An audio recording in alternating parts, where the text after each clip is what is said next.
Hello! As always, I'm Claire Tannhauser, gemologist and jewelry designer from the Moontree Boutique, and this is Ask a Gemologist, Chrysoprase edition. Today I want to talk about a somewhat obscure gemstone that I personally think deserves its long overdue time in the spotlight. It's chrysoprase. Chrysoprase is a natural, vivid green gemstone that can range in color from a deep olive all the way to a pastel minty green, but the most prized of all of the colors is a translucent apple green.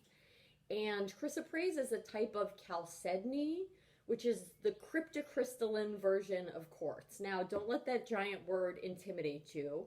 Cryptocrystalline just means that the rock's texture is especially fine due to the teeny tiny, tightly grown together crystal structure. Chalcedonies generally, and especially chrysoprase, are ideal for carving and all sorts of other jewelry applications. It's a fantastic natural alternative to emerald or jade, which are much better known to the general public but hugely more expensive per carat.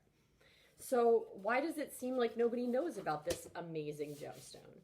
Well, I think it's due to the fact that chrysoprase was discovered first in Poland in the 1700s, but since it was such a limited supply there, the discovery didn't make much of an impact on the general market as a whole.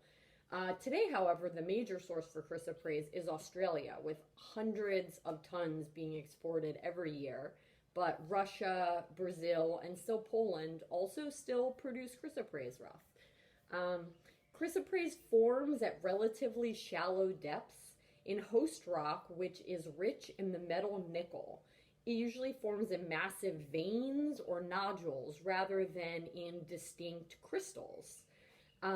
This is interesting because most other green gemstones are colored by the mineral chromium, so the fact that this is colored by nickel is quite unique. But enough of the science. Let's talk about the history and the lore of chrysoprase. As I mentioned, chrysoprase does not have a long history of use in jewelry, not commonly appearing until the 20th century, but it is mentioned in the book of Exodus. Yeah, Old Testament bling. You see, it's said that there was a very exceptional, very sacred breastplate, which was worn by the high priest of the Israelites. And this holy ornament was set with 12 large engraved jewels. The specific parameters of these jewels was so important that they were given to Moses when he received the 10 Commandments on Mount Sinai. Each of the 12 stones was different, but said to be very precious to God. Many scholars have interpreted the 10th stone as chrysoprase. I hope you found this little talk on the science and history of this terrific gemstone interesting, and perhaps it will enhance your appreciation of the beauty of this stone the next time you see it, which is now, since I'm about to shamelessly plug some chrysoprase jewelry available on my website, moontreeboutique.etsy.com.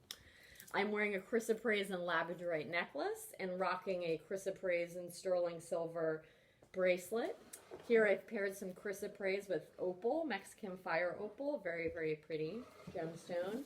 And here's sort of a suite of jewelry, all featuring chrysoprase in different iterations. And finally, some different earrings made with chrysoprase. Ha-cha-cha-cha-cha. All available on my website. So see you next time. Comment below on what topics or gemstones you'd like to see me feature next. Thanks so much.